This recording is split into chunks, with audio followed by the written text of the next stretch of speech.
I think last I was here in 2015, and the theme, if I remember right, of that year's was big data, technology, and this year is, I'm sure, machine learning, AI, and that kind of thing.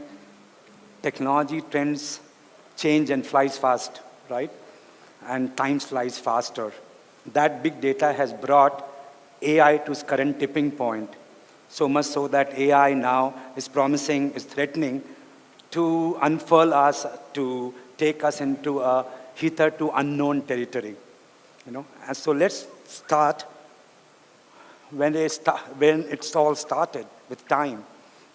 They say 14.5 billion years ago, it's from a point of singularity where everything erupted, and our universe, our multiverse, all got formed, point of Big Bang, right? And they say around 10 billion years it took for things to cool down, for this Earth, as we know, to cool down, for life-forming conditions to take place. And to fast forward this story, just 70,000 years back, we and chimpanzees were pretty much the same. We and chimpanzees, just 70,000 years back, were pretty much the same. Just 1%. First cognitive revolution happened before cognitive computing happened. The first cognitive revolution happened, and our DNA, our genome, which is our DNA sequence, changed from chimpanzees by 1%. And that 1% meant chimpanzees ended in a zoo, and we have gone on to create cities and empires, split atoms and landed on the moon, invented money and imagined gods. Correct? Imagine another 1% change, just another 1% change. The story of the whole thing of human progress, to my mind, has moved on the rails of story and technology. We humans invent both. We invent stories and we invent technologies. In turn, both stories and technologies reinvent us. The hunter becomes the hunted. Whether it is the opposable thumb, no other animal even today can put up button shirts together or tie their shoelaces. Those use case scenarios came much later. The earlier use case scenario was that dexterity of hand that you got by quirk of evolution meant that you could use your hand as a tool. Okay? You could grab things as a tool and as a weapon. You could use this tool to make other tools. And that itself made you, from any other animal on this planet, to hunter-gatherers. Correct? That phase must have gone on for many thousand years. And then other technology inventions came by way of fire and wheel. Right? And we became, from hunter-gatherers, we became farmers. That went on for too long. Till 300 years back, in wake of Reformation and Renaissance, okay, when steam engine et al., sir, we became manufacturers. Okay? I think we are set for another upgrade. Again, I'll repeat, I think I can safely condense that story, the whole progress of our human civilization of ours has moved on the rails of story and technology. And technology has evolved to a point, I think, because the rate of change and exponentiality of technology is accelerating. It took so many thousand years from turning manufacturer from farmer. Okay? It took much lesser, okay, to arrive in where we have arrived in this 300 years. I think most of us would agree that if we reflect back to last 10 years, it would seem that the changes in last 10 years are bigger than the changes in last 100 years. Would you agree? But I agree too. And I think the reason for this adoption is the exponentiality of the technology, and also the math and science has today evolved to an extent where they are making the most sophisticated application of itself most intuitive to us. We all use GPS, do you? Huh? I would be lost otherwise, I swear. And I'm just, my benchmark is when I have to leave my bedroom to my bathroom and I use GPS. I'm so dependent. I swear, people across strata use it. Think about it. It's leveraging theory of relativity, correct? Because we know that the clock on the satellite and the clock on the objects on the Earth would key in different time because of how far or close are you to gravity. We don't, that's what point I'm trying to make, that math and science have evolved itself to such a point that's able to absorb its own complexity, thus making the most sophisticated application of science most intuitive to us. Our AI, our smartphones is an AI factory. Image cognition, speech cognition, Alexa, Siri, Cortana, correct? Spam filters, personalized recommendations, smart replies, correct? It's an AI factory. We all love cricket in this country, right? DRS is a kind of AI engine, right? AI machine. It can take a decision on LBW based on the trajectory, line length, and the rules of the game and the pitch condition. It's a kind of an AI machine.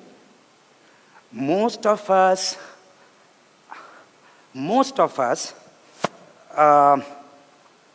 wake up to AI's potential willy-nilly, fortunately, unfortunately, as it were, by the hullabaloo around AI. AI to trigger World War III, the public spat between Elon Musk and Zuckerberg of Facebook, that the Microsoft chatbot, Tay.ai, I don't know how many of you picked up that news, okay, started singing Nazi slogans. The Chinese chatbot started singing pains for capitalism. Okay, so, and look, this hullabaloo and hyperbole is not new to AI. If my memory serves me right, AI as a terminology, okay, was coined by Marvin Minsky and John McCarthy, okay, 1957, Dartmouth College. That's what my sense of history tells me. Any which ways, that same year something else happened. Russians sent a rocket to space, and Americans freaked out. They're totally psyched out. They thought they were going to be playing ping pong with them from space. And there were all kind of efforts to catch up to the Russians, the progress that they have made in space technology. Okay, and the Russian spy agencies seemingly gathered some space program research, papers. And because Minsky's and McCarthy's were making a lot of promises in terms of what they could do in machine translation, okay, that they got a lot of funding from the US government, from Pentagon. It didn't go so well because the language model and other things, as we know, were not as well developed. They got the syntax right, Russian and German. They got the lexicology right, the lexicals were right in terms of translation of one word to other, but the outcome was not close to being satisfactory. I remember there's a joke that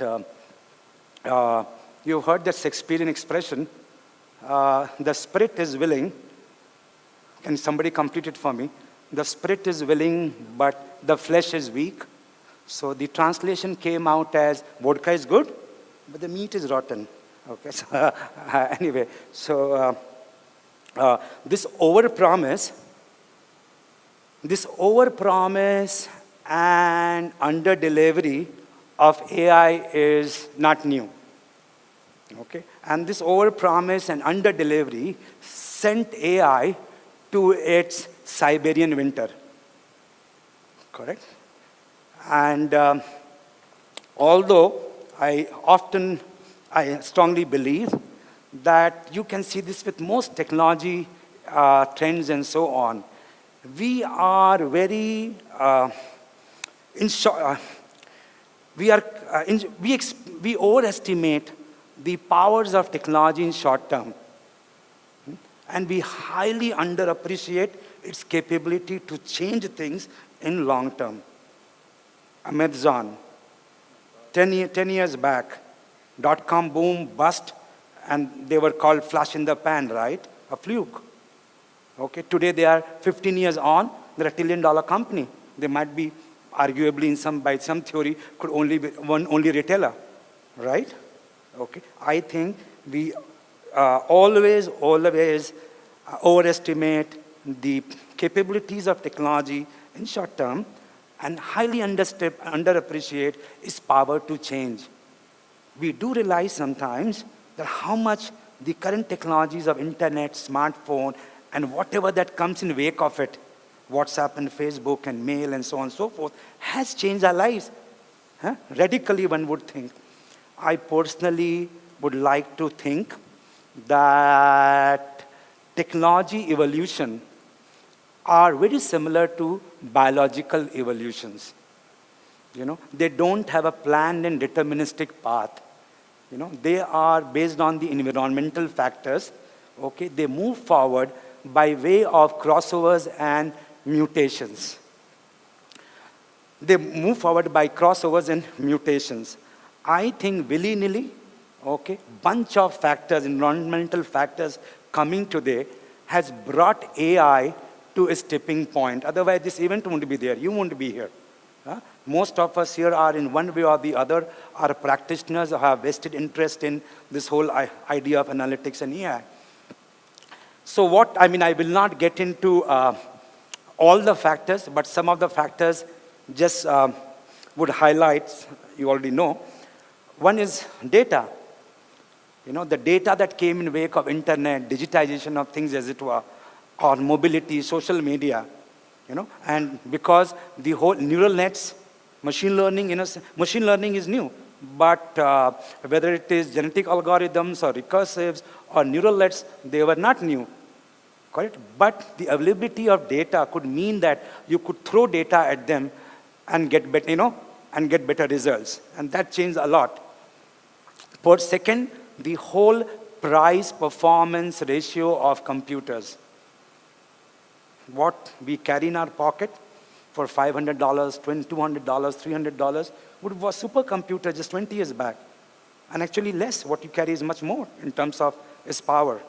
And look at the price. So price performance has the exponentiality of computation power and price is blowing up the charts. Third, I think, as computers started becoming cheaper, we also realized that every information, all information, is actually numbers. Otherwise, computers were used as a glorified calculators. You subtracted, added, divided, multiplied a number to another number and got another number. Suddenly, you started realizing that actually everything is in all information, is number. With IoT of things, you can measure anything, even emotions. Even emotion can be measured, and even emotion is a number. That's how face recognition happens. That's how voice recognition happens. It's a number. And when it's a number, then there is a pattern, and then there's then there's a magic happening, right? Okay, I think that was a driving force. Last but not the least of the willy-nilly factors, they came together to prop up AI to where it is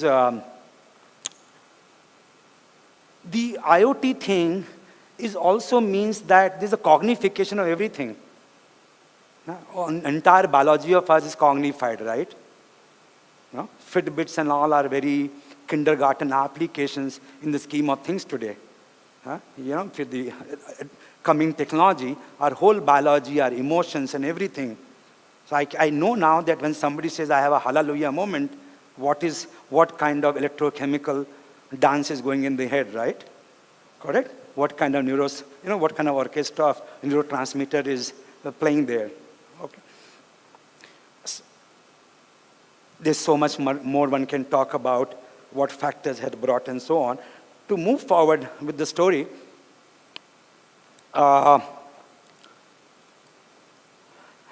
course, there'll be fantastic applications of this new technology.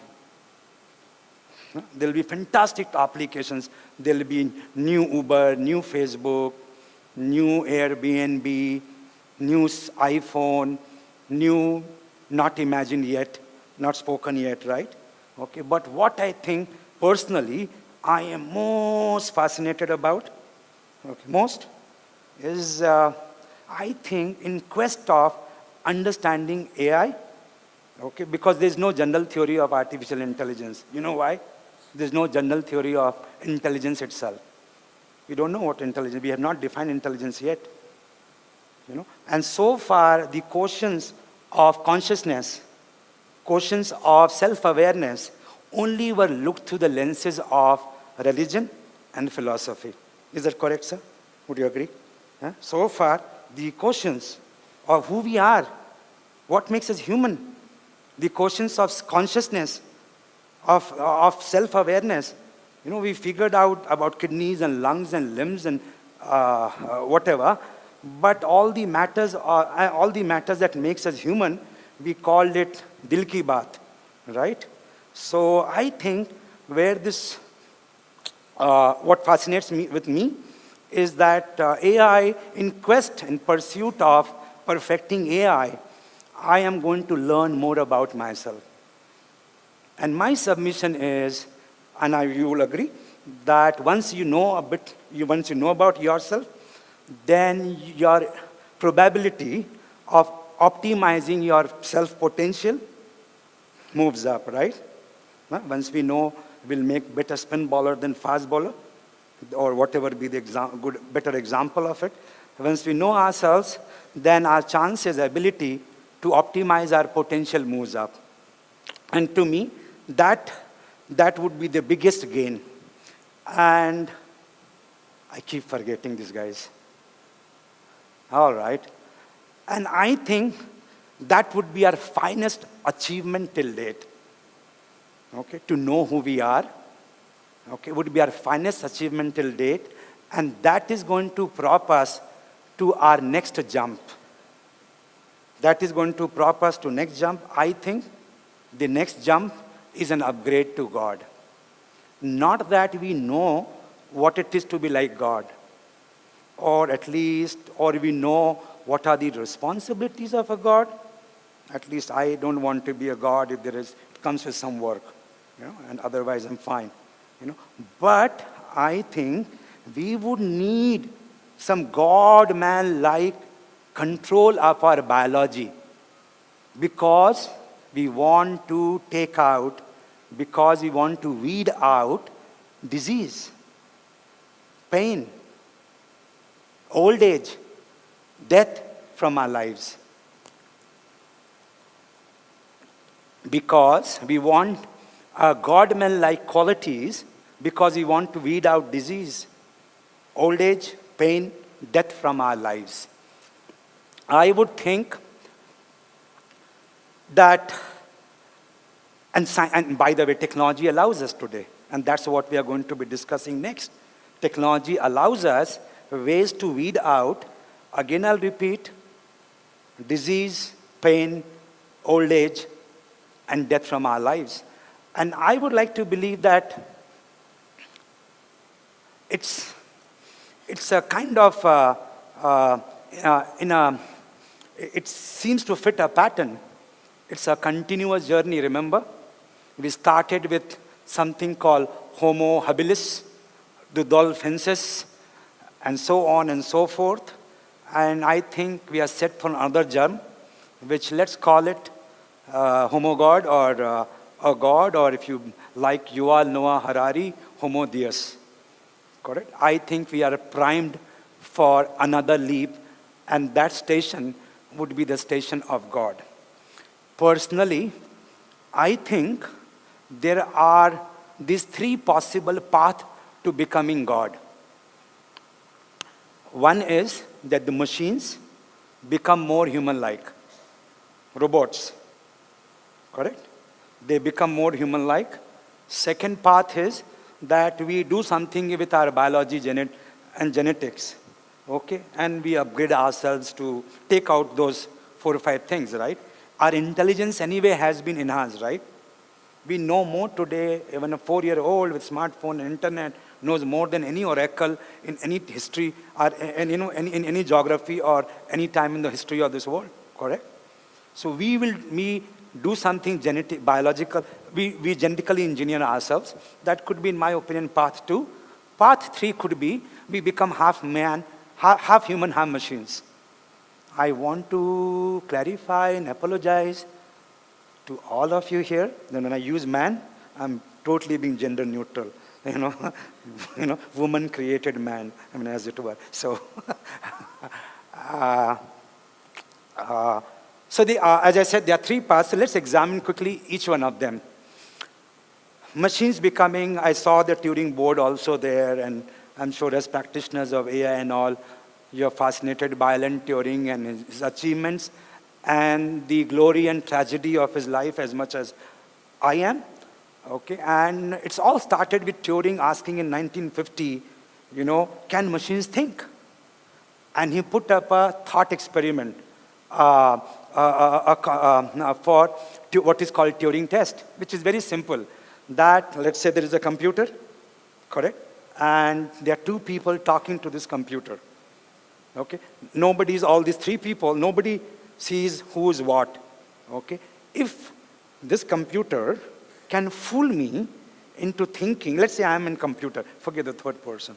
If a computer can fool me in thinking that I am talking to a human as opposed to a machine, then that machine is intelligent, correct?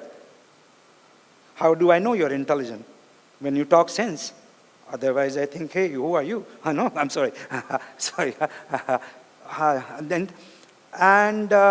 This line of thinking works very well with what is called computational theory of mind, or what I was referring to, that everything is number, no? Then the emotion that I feel right now is number.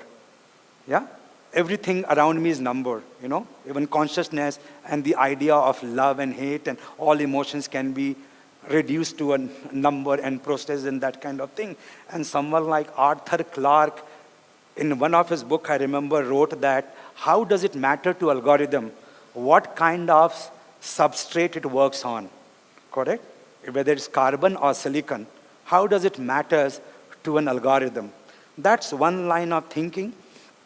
There are many unknowns. First, as I was just referring, we ourselves don't know what is consciousness. We have not answered that. What is self-awareness? When I say I like something, what exactly I mean? Can I code it? Got my point? Huh? When you enjoy that chart, what that feeling of chart, you can't, the math have still not worked out. And first trying to know this, and then trying to port that into a machine, which is another challenge. So there are many, to a longer story short, there are many, many unknowns there. I personally feel that machines increasing human likeness, that they will in some areas be more like machine. Like DRS is your third umpire in a sense, right? Okay, correct? So I would think that machines' humanness would mean that they will augment us. They will augment us in some areas. Yeah? Second possibility is, I was saying, the whole genetic engineering path. Again, I'll remind that it's a continuous journey of ours, right? We started with, when the life form started emerging on this planet, we started being amoeba. Then we became reptiles. Then we became mammals. And then we became somewhere the family of sapiens. So it's a continuous journey.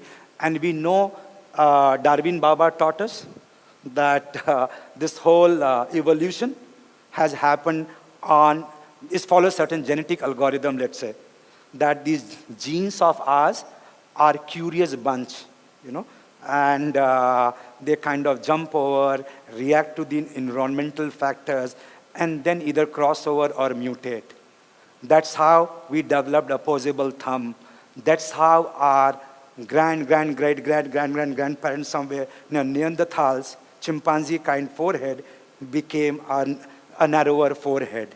Correct? That is how evolution has moved on. Okay? I think if we take, so Darwin's thing is random natural selection through crossover or mutation. My thinking is, if I were to take out random, erase natural. Am I done? I'm not begun. Sorry. How much I have?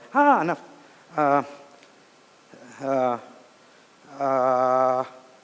If we erase random and erase natural,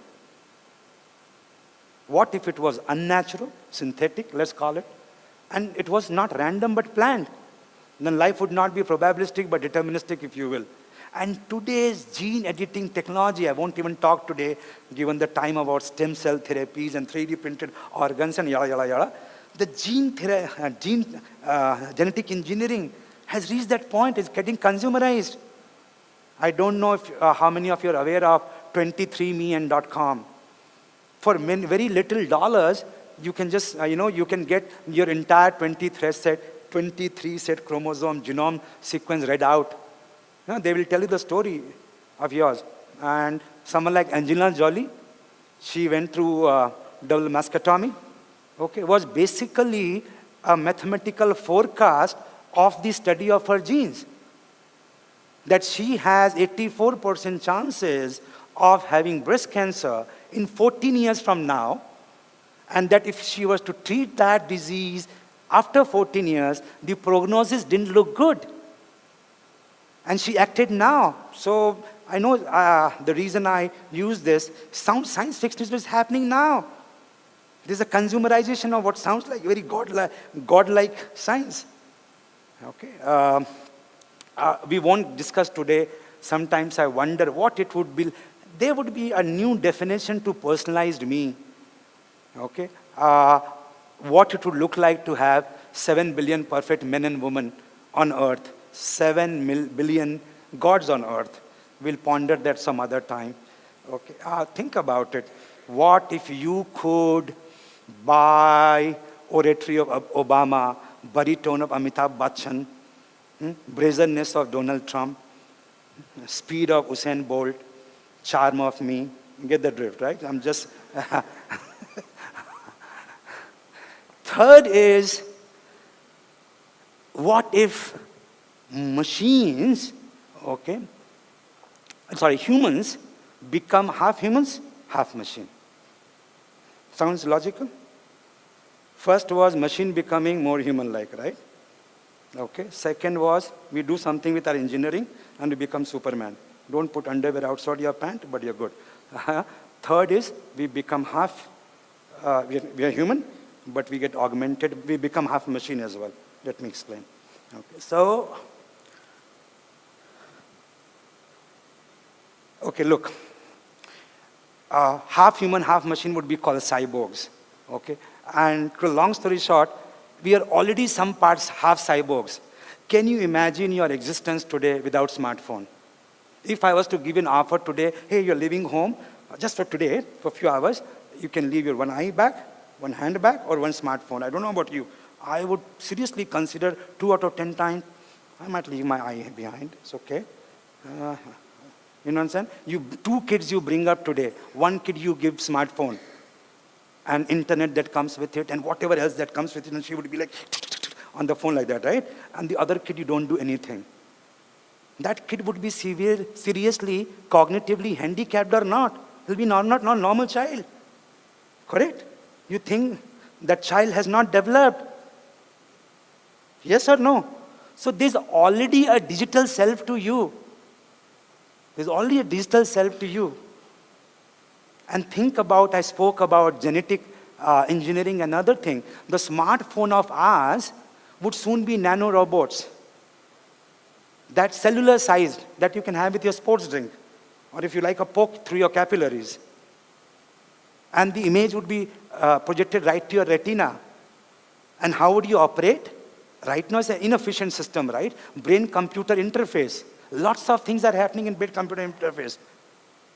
Think about, I leave this with a thought, how does great Stephen Hawking communicates? He's got that debilitating disease of ALS, right? So brain-computer interface. Okay, coming back and then think about the existence. Engineered right from before birth. I control my genetics. I've expanded my intelligence by linking it to the internet and everything. I personally think that's the likely destination of humanity. Okay, you scare me. Half biology, half machine. I forgot what I wanted to say, but it's okay. I also believe that I will run fast from here. that Turing Baba might have misled us. He asked us that, can machines think? Why does and we got distracted. Why machines being human-like should be the benchmark? The question should have been, can human be augmented? We already have figured out consciousness and all other kind of thing. Can we be augmented, right? I personally think that humanity is what gives meaning to this otherwise meaningless existence. From billions of kilometers from Earth, we have not found a single place yet where even life form can evolve. Forget finding any other life form.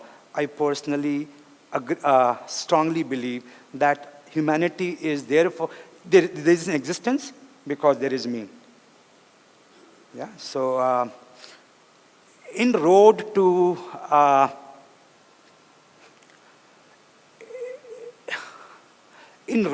becoming God, there'll be some very, very human issues. Some very, very human issues that we'll deal with. Okay? There's a whole issue of jobs. In the first industrial revolution, horses lost their job, right? Horses were replaced by motorized cars. And those horses never got their jobs back. Correct? In this disruption, the man behind the wheel, his job is at stake. Have you heard of autonomous cars and things like that? So, driverless cars? Huh? Who will lose the job? Drivers, right? So, of course, there's a huge disruption which is looming large.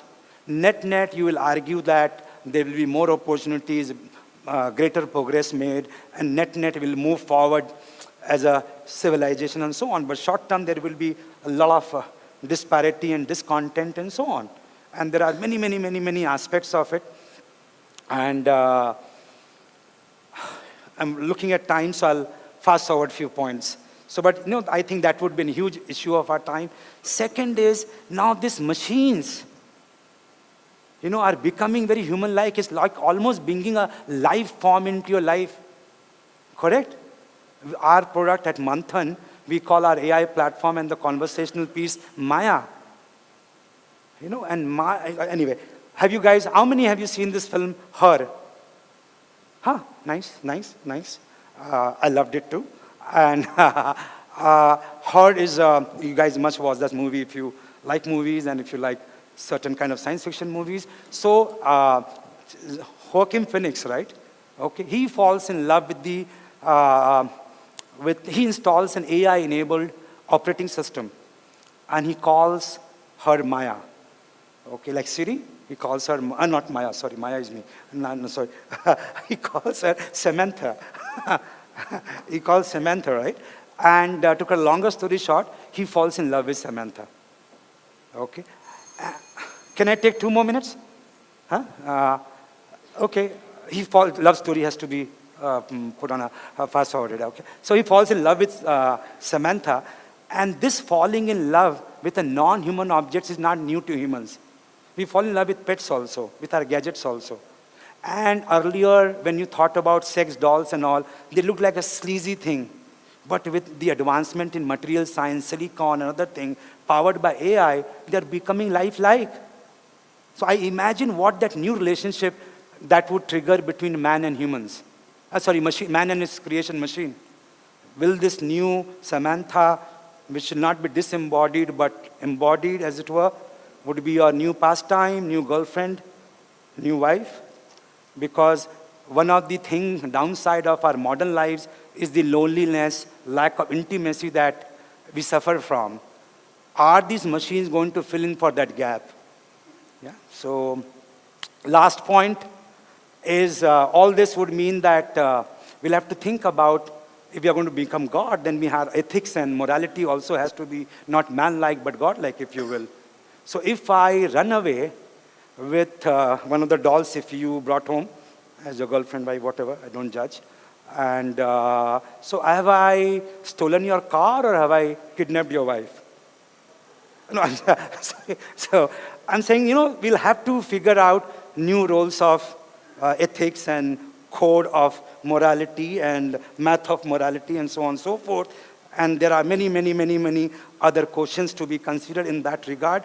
I hope that the codes and ethics that we evolve are as evolved as it suits the dignity and position of a God. I will leave it with this, a quote from Albert Camus that I love a lot, and this is why, because a lot of my friends say, Atul, this is interesting, but why do we do this?